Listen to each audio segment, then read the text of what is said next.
Hi there. Today in this video, we're gonna build a Shopify headless store in Webflow. We're gonna build an e-commerce functionality where you can add products to cart and then you can check out to Shopify all in Webflow. We're gonna not export a single line of code to Shopify. Everything is gonna be designed, developed, and deployed in Webflow. We're gonna achieve this using an app called Loop. It makes it easier to build Shopify headless stores in Webflow. This app allows you to import all your product data into Webflow CMS, build a super fast and reliable e-commerce store in Webflow with the Shopify backend, and allow users to check out using Shopify Checkout. And then we have built a designer app that allows you to build faster in Webflow Designer. So first thing to do is you need to have a Loop account. So once you have a Loop account, you can go to the dashboard. I'm gonna start a new integration. So I'm just gonna have it, name it something, let's say test for now.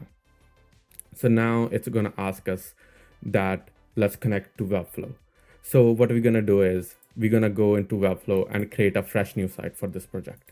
So I'm gonna create a new fresh site and I'm gonna name it test again, test.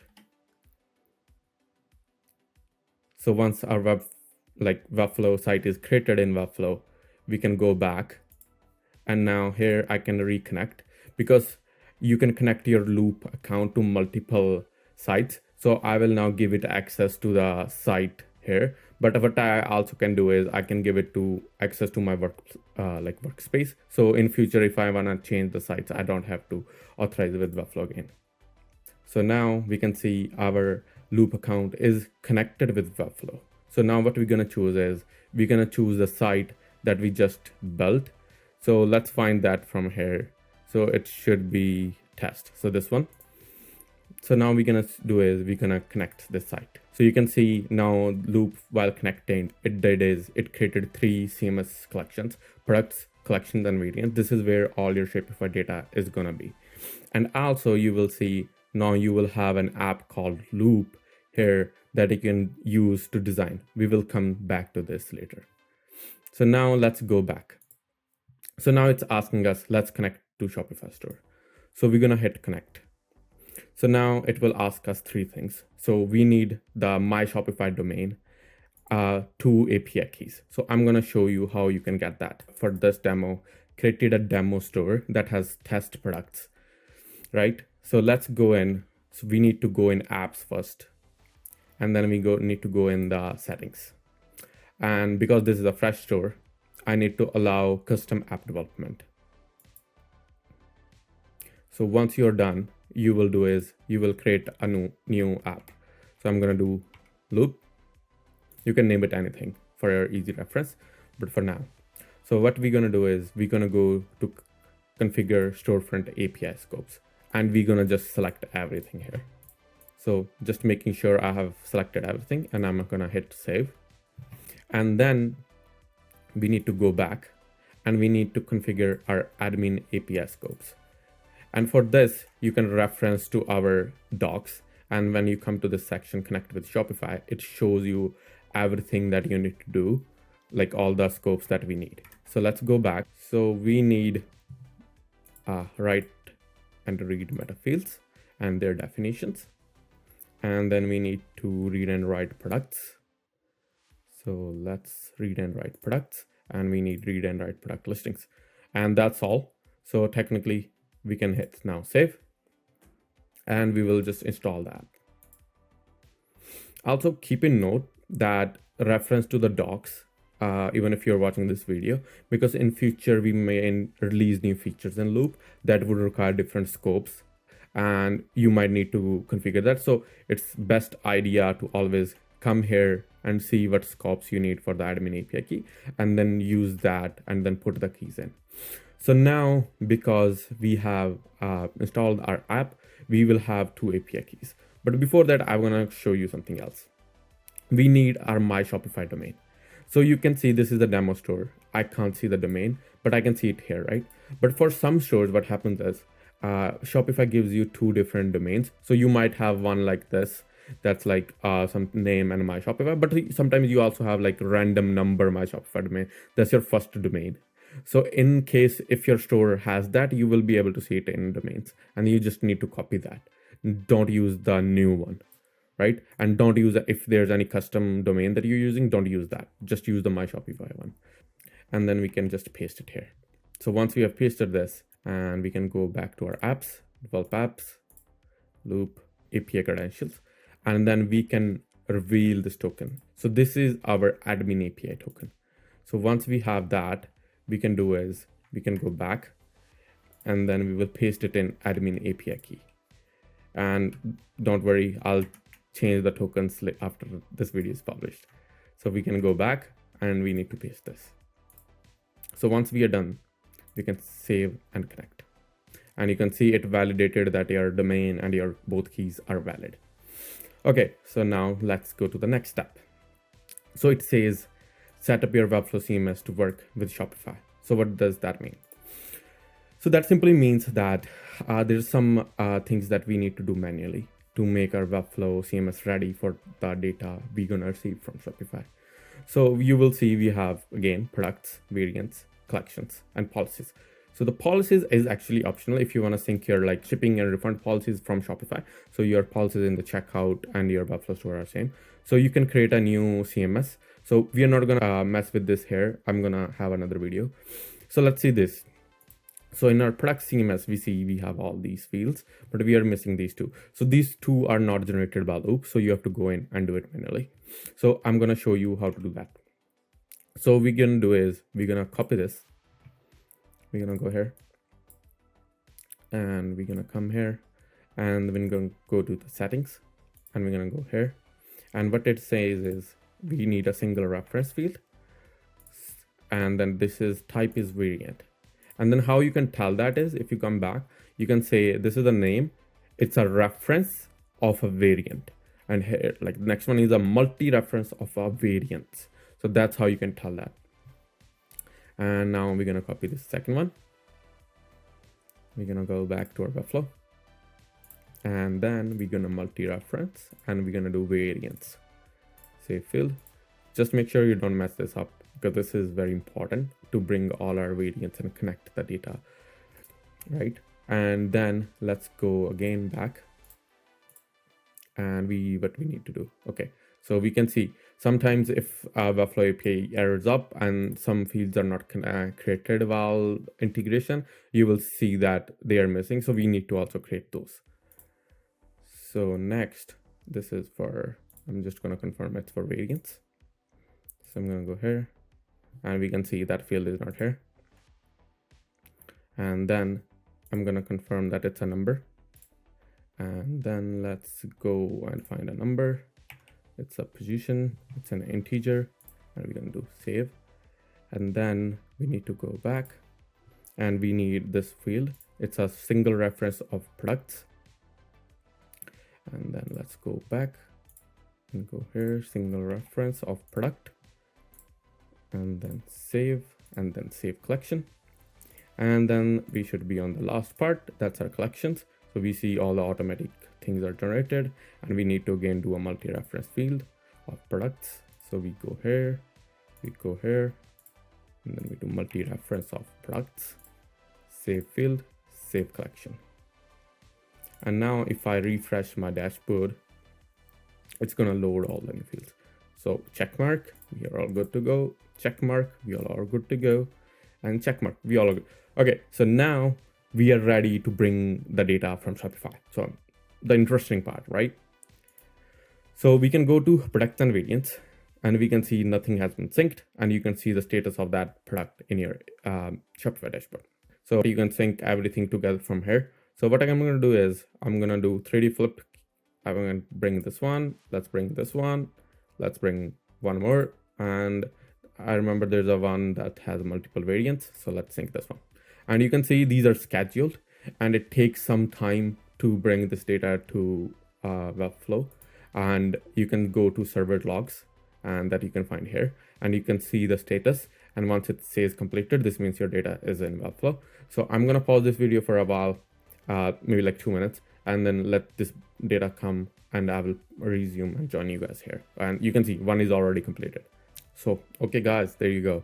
So it took like a minute and a half, and all our 4 products are synced. And so we can now go to Webflow, and then let's hit a refresh. So see, everything is there. And then if we go back to our CMS, so we can see we synced 4 products, they're here, and their variants are here.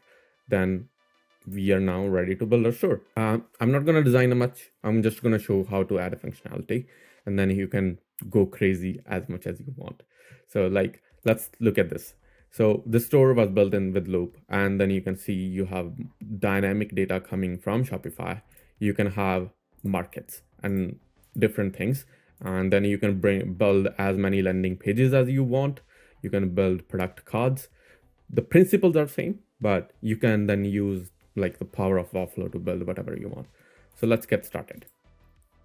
So now let's build this in Webflow. So what I'm gonna do is I'm gonna add a div block, and then let's name it something like page, and then let's give it some padding, right? And then once we have the padding, we can go in and then add a new div block, and then let's name it container.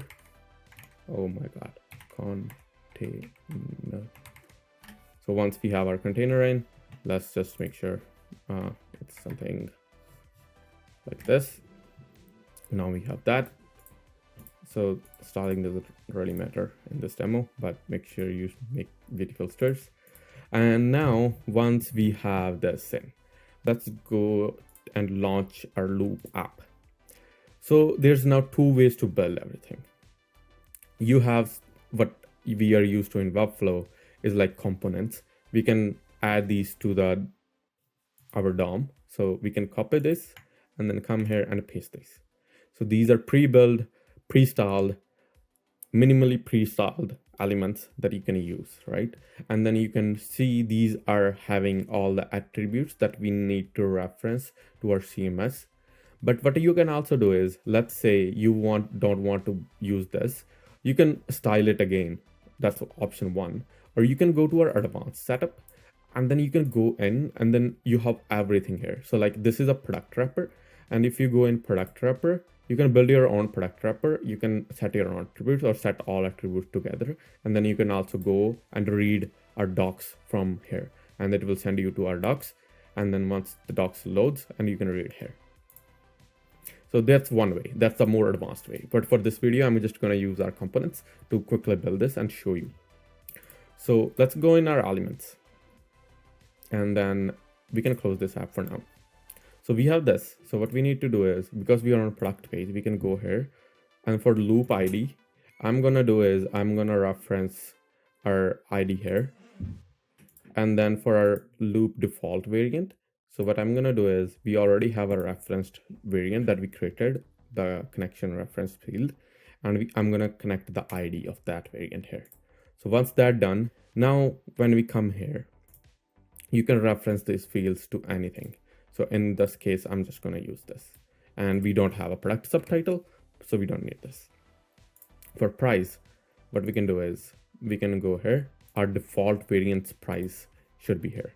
This is because when Google scrolls through this web page, they're going to see the default variance things, because Webflow is going to server render this. And another good thing is, so here, you should make sure that instead of any format, it's decimal points too. And actually, I think I missed this, but you also want to make sure that in your fields here, that because by default, the API can't do this, make sure these are decimals, and the precision is 0.2 for both price and the compare price. This is just to help with SEO. So once we are done this, we're going to come here, and we're going to reference our compare price of our default variant again. And then for this thing, like the whole wrapper, we're going to make sure that only when default variance price is greater than 0, this is visible. Because if it's 0, we don't want. So now you can see, because there is no compare price, the compare price will be hidden. So now by default, Loop gives you all the pre-built components for options and subscriptions. So just in case if your products have subscriptions and you're using Shopify subscriptions, you can keep this component, but for this, we are not using it. And we will have a different video talking about how to use subscriptions in Webflow. And we're gonna delete this. And we can come here. So as you say, you can delete one of the inputs above. You only need a dropdown or a radio input, right? So what that means is when you have the option selector, so where you choose like the color and the size, either you can have these or these. So you choose if you want radio buttons, like you show all the sizes and people click on them, or you want them to choose it from a dropdown. You can do the mix of both, but that's an advanced topic, which we'll again cover in a different video. So now for this case, let's just use the dropdown. And then here we can reference our description that came from Shopify. And these are optional things that we give you accordion just because a lot of e-commerce stores have these. So if you don't want, you just delete these accordions and you're good to go. So now we have is a product wrapper. This tells Loop that what this product is, right? And then just let's quickly link this to our like the main hero picture. Okay, so the next part. So we will open our app again because now we have thing where we can add products to cart, but we don't have a cart. So now let's add a cart. So we're gonna copy a full cart. You can also copy, so like same with this, you can also copy individual items inside, but you also have a full version. So this is a full cart, but you can also like copy and paste if you want specific items only. So I will go in my container and I'll paste this. So I have my cart component here. And so I'll bring this up here. So what is here is you can see there is a button and there's a cart. So now let's see our cart. So I'm going to set it to flex and there you see you have a cart. So now in this cart that's pre-built, you have an empty wrapper, you have a default wrapper. Empty wrapper, this thing shows up when cart is empty. This thing whole shows up when there is something in the cart. You have the in a form input where people can apply discount codes.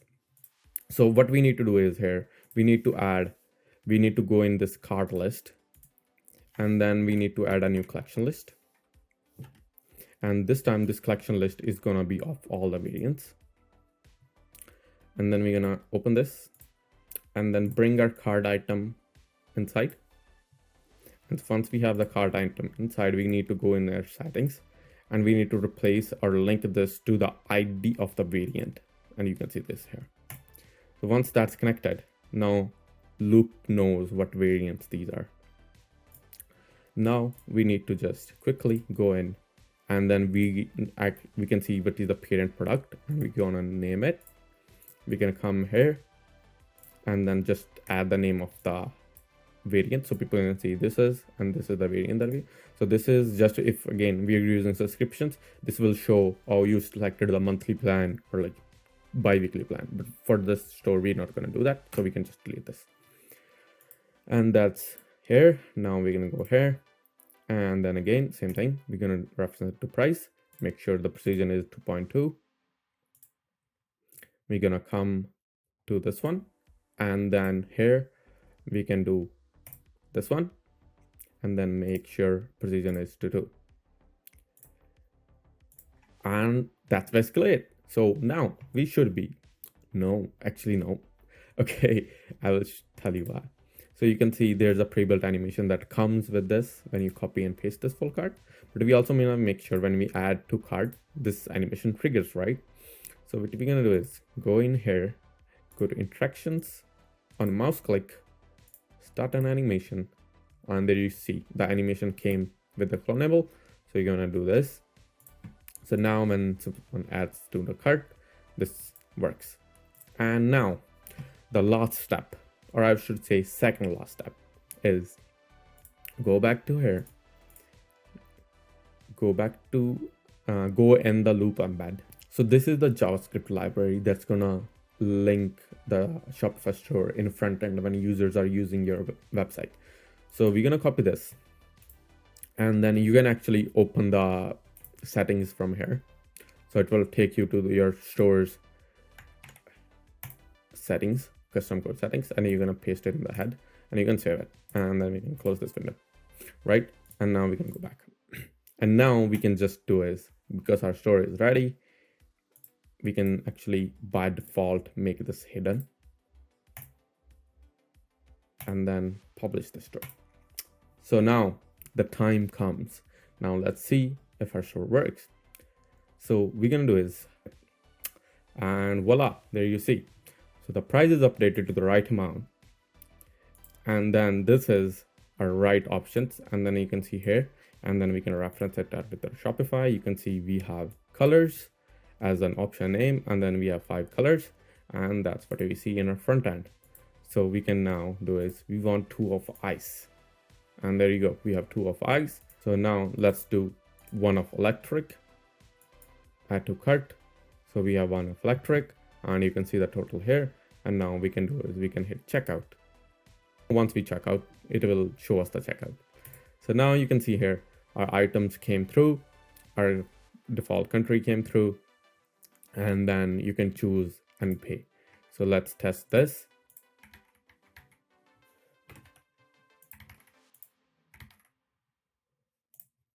Pay now. Oh my God, it will need everything.